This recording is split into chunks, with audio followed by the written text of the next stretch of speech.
On the left here are false pedestrians, where these can be like statues or mannequins dressed up like real people, but those are by definition false pedestrians. And election signs.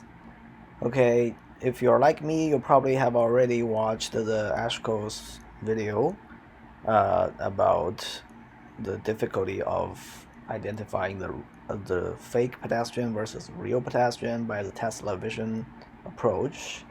However, I never imagined I would actually see that in my own driving.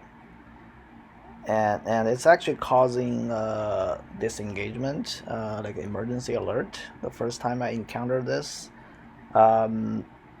later I tried it twice. Actually, this is the third try, where because there's a parked car on the right, it kind of adjusted a little bit better.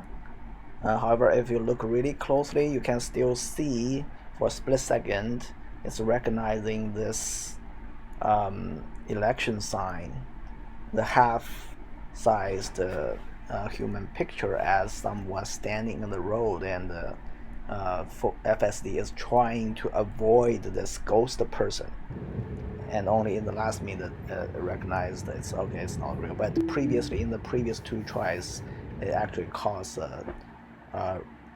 alert, and I have to disengage and take over. I just find it's very fascinating that I encountered this edge case in my real life, and I want to share it with you. But yeah, I literally live in edge cases. I encounter edge cases almost every day.